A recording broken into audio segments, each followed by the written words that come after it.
Good day, good night, and welcome to World Cup Today, June 8th, 2018. It's getting close, 6 days before the World Cup starts. Duane, Rollins, of course, and myself, Kevin Laramee. You can follow us on social media at Soccer Today SPN and find our podcast versions of our show anywhere you get your podcast. Make sure you subscribe to never miss a show daily during the 2018 FIFA World Cup.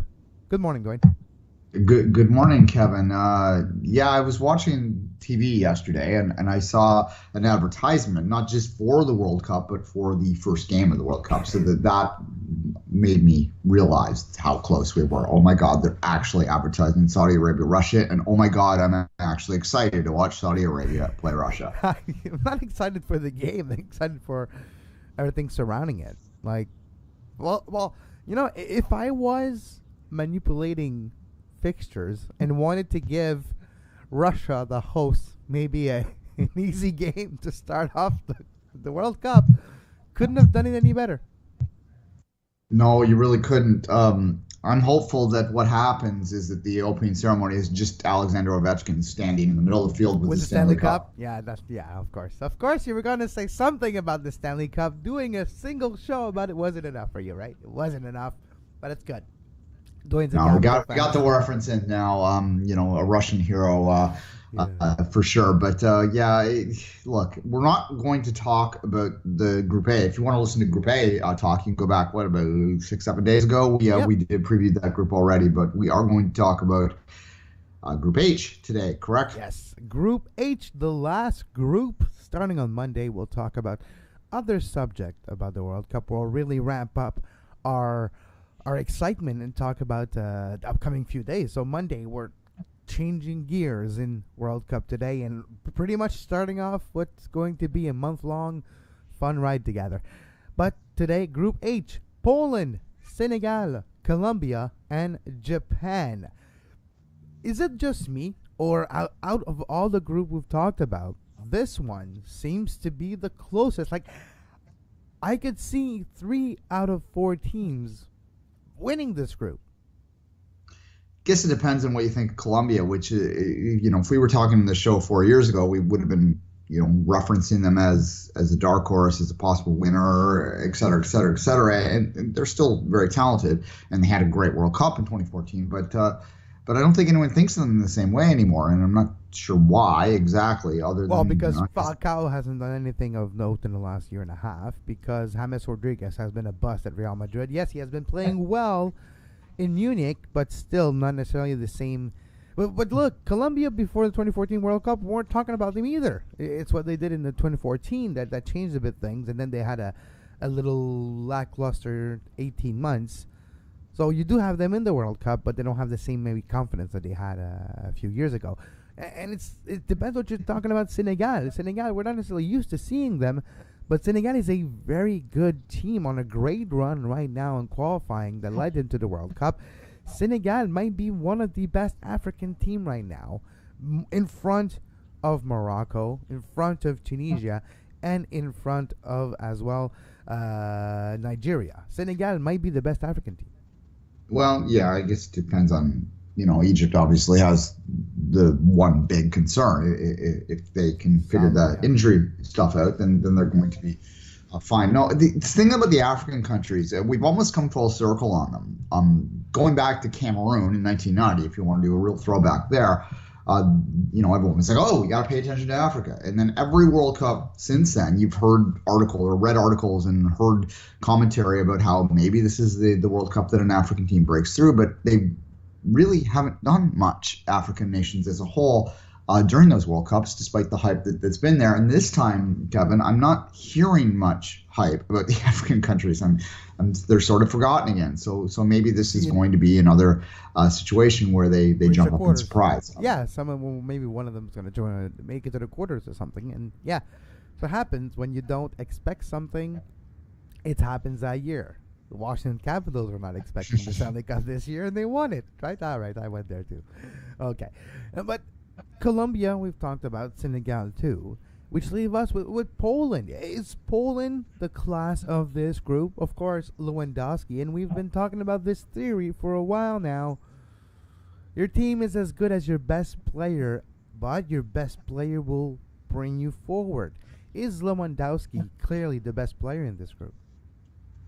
Probably. Well, I don't know. He's the best player in Poland for sure. The Poles they're not that fancy, despite the fact that they had a decent Euro, and obviously got through qualifying here. It's not a country we're used to watching at a World Cup, but this is a generational team for sure. Do I think they're the class of the group? No, I think I'm still going to pick Colombia in this group, but absolutely you shouldn't be sleeping on them. And you were right to say a minute ago that this is a pretty balanced group, is how to put it, right? You could see any of the four teams winning it. You can make an argument for it. But yeah, best team in the group, best player in the group, Hamlis I'm going to go with still, but yeah. Well, what's fascinating too is Japan is the fourth team in the group. So if we have to handicap this group, Colombia, Poland, Senegal, Japan could be a lot of people's predictions for how this group will finish, but it could easily be Colombia, Senegal, and then you have Poland or Japan, or even Japan could have a surprising result. What if Japan beats Senegal in their game? Then Japan's got a point. Then you need a draw in the other two games, and you got yourself with Japan maybe having a shot at finishing second. The Blue Samurai have been a bit disappointing as of late, but they still have some players with quality. And we do see some national team players playing abroad in Europe and in North America over here that do have some great quality and some skills. And we forget that Japan on the ball, usually they're decent.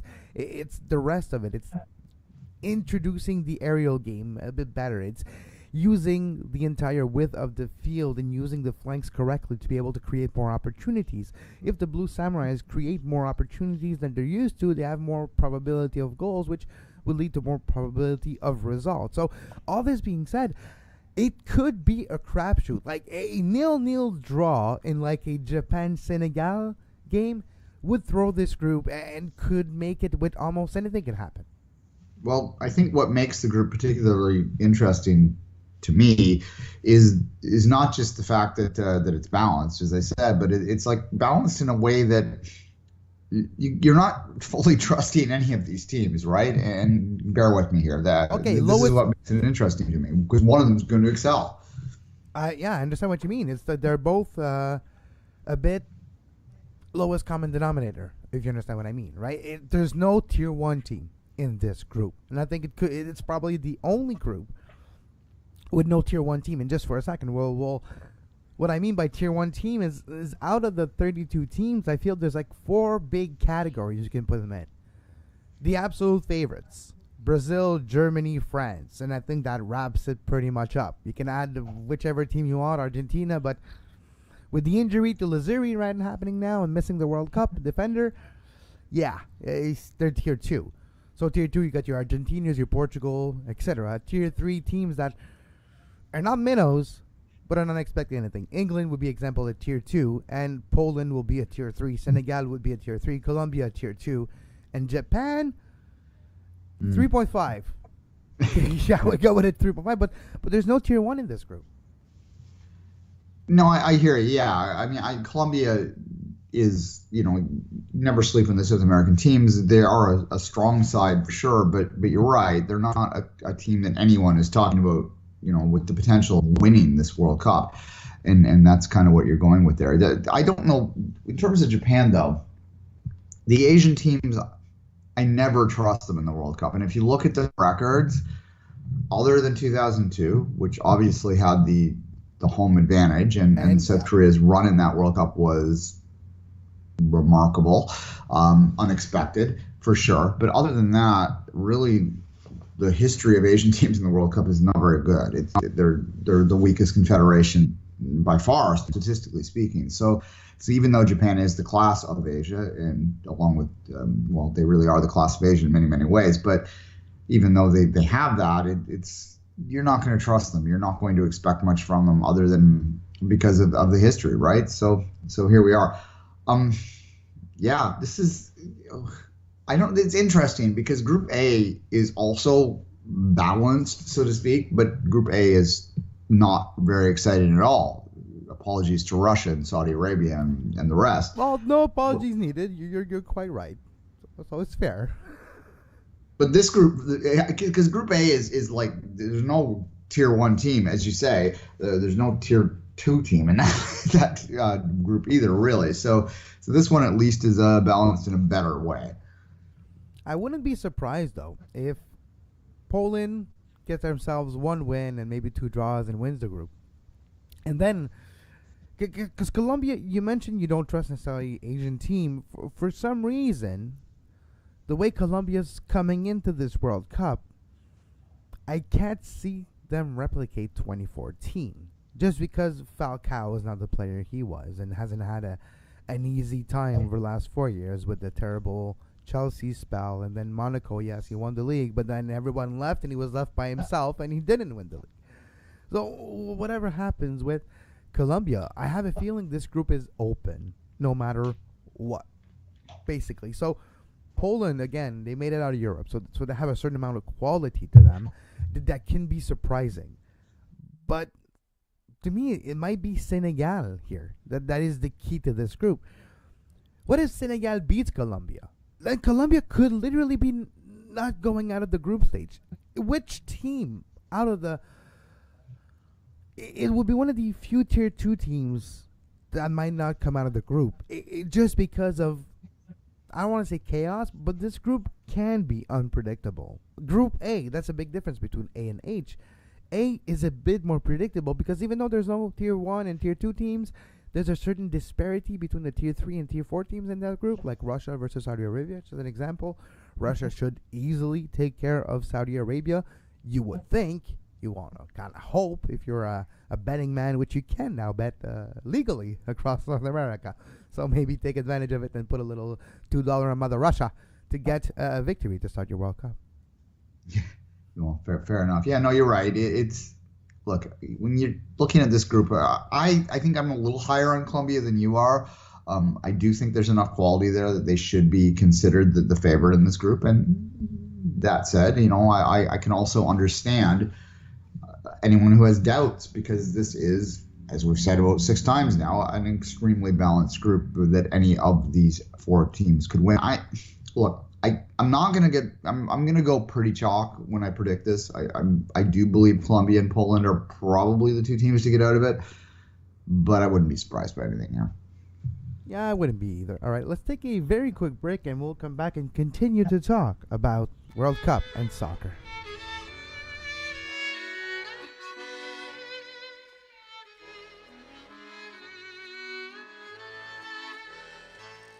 Не уезжай, ты мой голубчик, печальная жизнь мне без тебя. World Cup today live during the 2018 Russia FIFA World Cup. YouTube.com/sports podcasting network or anywhere you get your podcasts. Make sure you subscribe either on iTunes, YouTube, Facebook, like our page, Twitter at Soccer Today SPN, and anywhere you get your podcasts. Make sure you drop a subscribe and a review. We appreciate the brand new listeners that we have been getting over the last few days, and we welcome you to our journey to Russia. And our journey to Russia is, 6 days away from being in Russia, figuratively speaking, like watching Russia on TV. One day we'll be there live, right? But for our brand new listeners that have been joining us over the last few days, what can you tell us? What is one of your earliest memory of a World Cup game? I know you love soccer. We talk about club all the damn time. We're big club, maybe sometimes over country guys, but this is World Cup time. What is your earliest World Cup memory? Mine, obviously Canada in '86 would be literally my earliest memory, but in many ways I'm mostly framed by that England team in 1990. That's the team that I probably relate to the most. Any Voyageurs listening out there, I'm not dismissing Canada's World Cup bid, but I was too young to really appreciate it. 4 years after that, as a guy with English heritage, watching England go to the semifinals, I thought that was normal. It's not normal. So we'll see. I love that team. That team was that World Cup. It gets underrated, I think, by a lot of people. It was a lot of fun, that World Cup, to me. Cameroon, we talked about England going to the semis. It was a good World Cup, Kevin. Yeah, it's interesting. It's always good timing.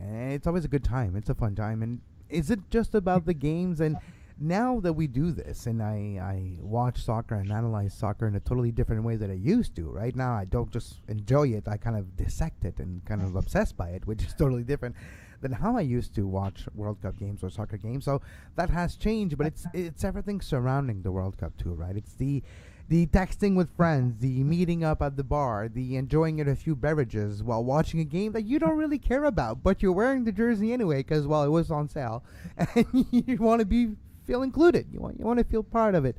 So you are wearing your Brazil jersey even though you're born in St. Henry, So who cares? It's about what you love. It's the beautiful game. It's a beautiful time of year.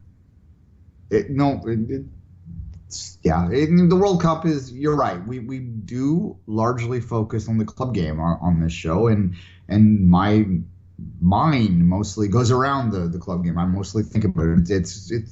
I do care about the club game more than the country by and large, but if I trace my origin story back, it's really about the World Cup. It's about the international competition, and there is something very special about watching it. And I haven't been as excited in the lead up as maybe I have been in the past, and that's largely because my focus is on 60 other things. When it comes to this, my focus recently has been on a different sport altogether for the last couple of weeks. Yes, the Capitals won the world, won the Stanley Cup. But that's where it's fascinating to me, is because I think the fact that we talk about club a lot in this show is not a stranger to where we are in the world and how our country's been doing in the World Cup. For our listeners that don't know, of course, you dissect an accent from me. I'm from Quebec. I'm from Montreal. I speak French and English and un poquito Espanol and poco Italiano. But Duane's in Toronto, and Duane covers Toronto FC since its beginning. I cover Montreal Impact since 2013. Together, we've covered as well FIFA Gold Cup, Women's World Cup game. We've covered pretty much anything outside a men's World Cup. I don't think there's any other type of soccer we haven't covered, from like U14 to All-Star game and MLS Cup. We've done it all outside of the World Cup. So sometimes we're a bit influenced by the lack of presence of Canada in the World Cup in our discussions. So that's a little bit of a backstory for Duane and I, if you're joining us as a brand new listener, and hope you continue to join us during our journey to the first kick of the ball next Thursday. That being said, news came out earlier today, Duane. It's kind of World Cup related, but it's soccer related for sure. Harry Kane. Yes, you're a wizard, Harry. 6 years. Brand new contract with Spurs. Yeah, good for Spurs. I mean, obviously he's a talisman there in many ways. And as we said when we talked about England during the previews for these groups, maybe one of the most dominant English forwards that I can remember in my life, and I go back to 1990, as I said. So certainly a good signing there. Talk about Spurs for a minute. I don't know if because there was so much attention in the Premier League this year with Arsenal's drama and City's dominance and et cetera, that I'm not too sure that enough conversation was had about how terrible of a season Spurs really had compared to their expectations heading in, right? And I mean, part of that was Wembley, but yeah, interesting that. It's true, maybe some part of it is Wembley, and we'll see the brand new White Hart Lane next season, see how this fits and how this club can transition. We have seen club transition from stadium to stadium to stadium in the last year. Just ask West Ham how it went last year. Yeah, exactly. There's always risks involved when you change the pitch, because it's not just changing the size of the pitch. Wembley will be a bit bigger than White Hart Lane is. That's for sure going to be the case. White Hart Lane will be a bit smaller, not as small as it used to be, but still a bit smaller than Wembley. You don't have a bigger field than Wembley. Wembley's Wembley. It's like maximum size FIFA regulations. You got it's like the perfect soccer pitch, Wembley. Maybe not the perfect soccer stadium, close to it, but perfect soccer pitch. So you do have that differences, but it's always interesting. West Ham had difficulties just finding their connections back with their supporters, and some part of it has to be, some blame has to be given to West Ham, how they really dealt with season tickets and not necessarily respecting the positioning of the fans versus themselves and where they were sitting. So you have fans sitting away from each other now in the new stadium, and it took time for everyone to get back to where they're supposed to be, and their habits, and the singers and the supporters, and it took a while. Still not back to where it used to be. So we'll see how this affects Spurs, but at least they got their talisman for 6 years, or they got their talisman inked for a long time, so they can maybe sell them in a few years to like Madrid in 3. Yeah, well, there's that too. Yeah, no. Yes, changing stadiums is a weird thing. You mentioned West Ham. They're obviously the most glaring example right now, but it's always difficult because when you're, be careful for what you wish for, right? Because the stadiums that they're moving from are old and antiquated, but they are traditional. And you've been sitting there for, in some cases, 20, 30, 40 years, and suddenly have to move to a new location. It was a difficult transition there. So White Hart Lane was a unique little spot in the league, and now it's going to be different. And whether they can, recapture some of their identity, and it really comes down to that identity, I think, is going to be interesting to watch. As I said, though, I mean, you look at what Spurs did this year. They're not in the Champions League. It was not a successful season at all. So it's going to be, at least I guess they don't have that distraction, I suppose, if you want to look at that. They'll be in Europa, but it's, disappointing season in Tottenham for sure. Yeah, so it's interesting, though. And it's interesting when you look at the core of England's national team. It is a bit influenced now by Tottenham. And so we'll see basically Kane and Halley, which is the core of the attack. So as good as Ali and Kane can be, as good as England will be. I truly feel England will be carried by the Wizard and his sidekick. All right.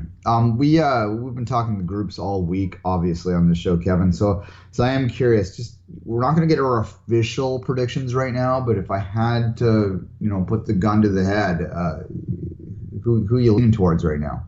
Well, I have like a group of maybe 5-6 countries that, depending on how it unfolds, and when I look at the bracket, and when I actually trying to predict this weekend when I'm going to do it, I'll see, because I'm still waiting for like final rosters and injuries. There's always injury, right? And Manuel Azziri, defender for Argentina, I know I mentioned it earlier, but he just destroyed his ACL, I believe. So we're just going to miss a World Cup, just a few days out. You never know what can happen. Will Laramee make the team for Belgium? If he does, maybe it does change my predictions, or no, for the better or for worse, probably. So I don't know, but my group of maybe 6 teams will be like this. Of course, my tier 1 teams have to be included. So France, Brazil, Germany, of course, are all part of my predictions favorites. Then you have like a Belgium that, if things go right, could be in there. Do I see another team out of those 4? Maybe, but this is all depends of other results too. Am I saying England is there? No, I would love for them to be there, but I don't think they're there now. I see a Portugal though. Argentina would have been there, but now I have maybe some questions with the defense, and can Messi carry them through? It was difficult in the qualification. It took a hat-trick from Messi in the last game they had to qualify their spot for Russia. So I don't know about Argentina. So maybe my 5s are those ones. Portugal as my dark horse so far. Germany, France, Brazil, and Belgium.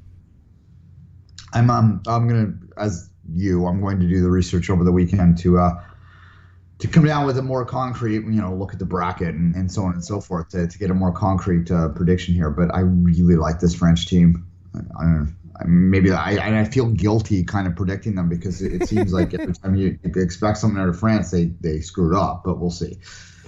It's the new generations, right? It's millennials, and one thing we learned about millennials is, well, they're a bit nicer. Not that they're not that they're nice. Just saying that they're a bit calmer. So hopefully they stay calm and nobody fights. So we can always hope. I do know that Italy or the U.S. is not going to win this World Cup. That's my bold prediction right now. Neither is Canada. Yeah, no, we're definitely not going to win the World Cup. That's for sure.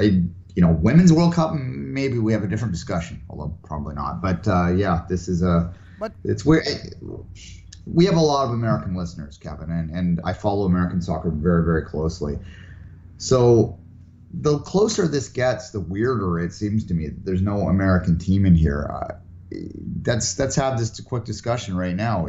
A lot of Americans like to suggest that maybe this was the kick in the butt or whatever they needed to change their system, but I kind of think that you never want to miss a World Cup ever. Period. End of story. There's no silver lining to this. But how weird is it to you, as someone who I probably has never watched a World Cup without the U.S. in it? How weird is it to you to not have the Americans in this thing? I don't realize it yet, but it has felt weird, and actually probably felt more weird to see Italy in, because then I've been walking around the streets and I've seen a lot of people with their Italy national team jersey. I'm like, what are you doing? What are you getting excited for? Why are you wearing this? It's like, why? You're not even in this. Anyways, it's like going to the sports store and seeing Italy national team jerseys being sold with the World Cup things around them. Like, no, man, no. There's no official gear for Italy in 2018. Same for United States. It does feel a bit weird, yes. Just because it was kind of like we used to live vicariously just a little bit through our American fans and put ourselves in our shoes and just go back to 2014, where I was wearing the same polo that I am wearing now when I was in vacation in the Caribbeans for the World Cup. You can go back to our archives and listen to me on a gazebo live outside with all my setup and making shows live with Duane. That was fun. I did not really enjoy the beach. I basically went on vacation to do shows just in a warmer spot. So that was fun. But no, it does feel weird, the World Cup without the United States, because I don't relate as closely. I don't relate necessarily as closely to a team. Being from Montreal, the United States are not too far away. It's just an hour drive south, and I've spent a lot of time in the United States in my childhood and my life, and vacationing and going for business trips, and a lot of times in the United States. So I had that attachment to the team to a level, and now I don't have it. So the one big difference is I'm kind of enjoying this World Cup as a whole, and I kind of can watch other games. And I don't know, every group that I've analyzed, because I don't have a horse in the race, I feel I'm a bit more enjoying this positively and feel like I'm going to be happy for the World Cup because, well, I don't really have a team in the race outside of France, so I can't be that mad. So that's kind of a positive. But that's every World Cup I've had since 1990. But I do cheer for England, but it's not like a live or die thing when it comes to it. No, but without the Americans going in, look, for better or worse, I always paid attention, and I do always pay attention. I watch every American national team game that I can, and I follow that. I doubt there's many people in this world that aren't American that have as much knowledge and experience watching that team as us. So yeah, it is a little weird to not have them in there. And I'd never cheered for them, but at the same time, they were always interesting, and they always surprised, and they surprised this time too. They surprised in a bad way as well. Yeah, that's a surprise. Wait, what? You're not going? Jeez, I wasn't expecting that. That's the thing about the Americans and watching you. Look, my American listeners out there, I know you want to burn it all down, and I get it. I get the impulse, but the reality is that the Americans have had a pretty good run for 30 years. And the fact that it didn't happen this time is as much down to bad luck as it is to do with anything systematic. Like, you play that game against TNT 10 more times and the U.S. goes through 10 times. But things went against them that day, and it is what it is. You're still one of the moment that it happened was, I remember just staring at my screen going, oh my God, what? This is real. They're going. Yep. You play all those times against TNT, and only that one time it blew up. TNT blowing up. Oh, come on. Yeah, there you go. It was a good one. All right. Yeah, that's But about. as a pep talk to our American listeners out there, which there's a lot of them, and we thank you for it. You're back in the race in about 5 weeks, so it's all good. Just like us, just welcome to our world. Nations League. Thanks to our listeners throughout the week. You have been many, over 12,000 so far this week across all platforms. And we thank you very much for your confidence and your listens. Thank you to our sponsors as well. Thank you for acting on the ads that you are listening to. And if you don't like the ads, and if you would like to have ad-free versions of our show, just go to patreon.com/sports podcasting network. $5 a month will give you access to ad-free versions of all the podcasts that we publish. Duane will be back with a sober second thoughts covering Toronto FC this weekend, and myself as well with a French Sur la Transversale, which covers the world of the Montreal Impact and soccer in Quebec this weekend after the Montreal versus Dallas game tomorrow in Dallas. We'll have those shows available for you at sportspodcastnetwork.com and anywhere you get your podcasts. Make sure you subscribe. And as always, until next time, Monday for World Cup Today, have a great soccer.